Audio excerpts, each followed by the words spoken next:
Kota mistis di Indonesia tidak lepas dari mitos-mitos dan cerita masyarakat yang beredar. Setiap daerah memang memiliki karakteristik dan budayanya masing-masing. Kalian tertarik dengan hal-hal berbau mistis dan kota mana saja yang berpredikat kota mistis di Indonesia? Berikut 7 kota mistis di Indonesia yang paling banyak diisi orang sakti.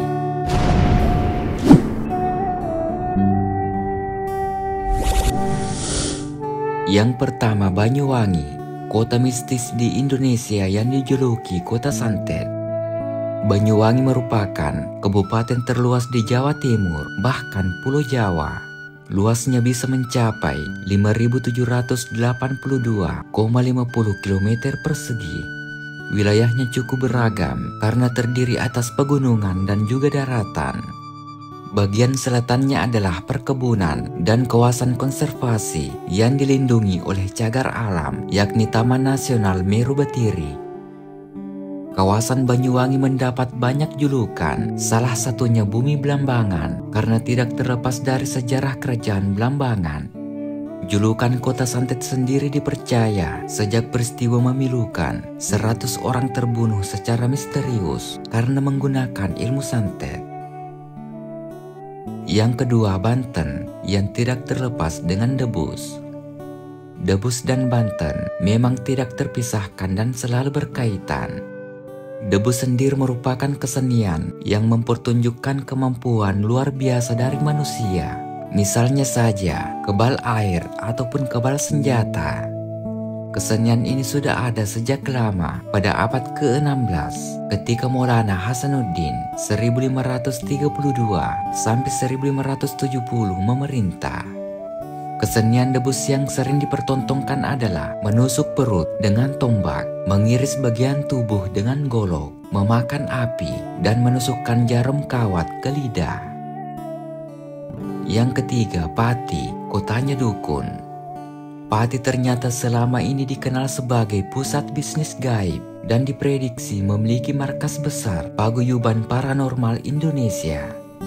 Wajah dari kota Pati dapat dilihat melalui baliho besar yang menawarkan jasa alternatif pemecahan masalah di sudut kota.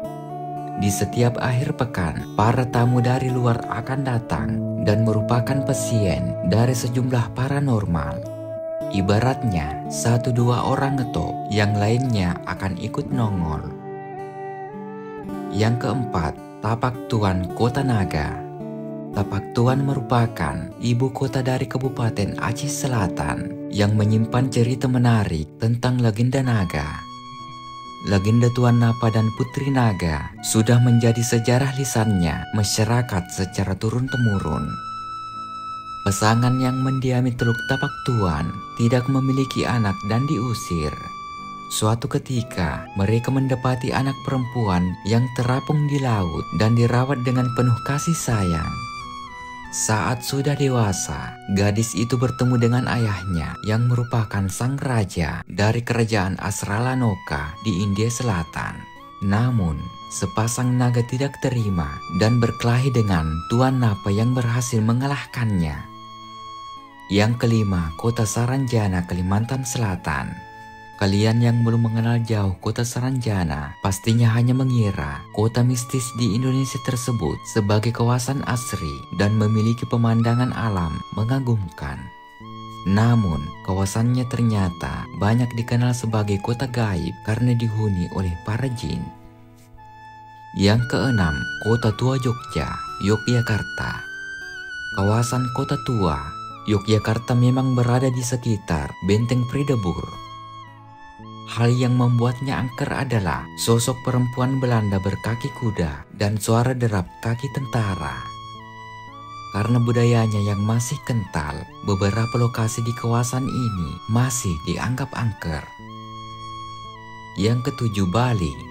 Kalian pasti kenal Ki Joko Bodo yang merupakan peramal kondang. Peramal sakti tersebut memiliki nama lengkap Agus Yulianto yang lahir di Singaraja, Bali tahun 1964 silam. Tidak hanya dikenal di Asia saja, namanya sudah populer hingga ke mancanegara. Bicara mengenai kawasan Bali sendiri, budaya dan sejumlah lokasi yang dimiliki memang terkenal angker. Misalnya saja Taman Festival ataupun Kuburan Bali atau dikenal dengan Desa Trunyan. Mungkin cukup untuk konten kali ini membahas tentang 7 kota mistis di Indonesia yang paling banyak diisi orang sakti. Semoga bermanfaat. Jika ada kesalahan mohon dimaafkan. Tetap ikuti konten-konten kami selanjutnya. Mari berwisata sejarah dan budaya. Wassalamualaikum warahmatullahi wabarakatuh.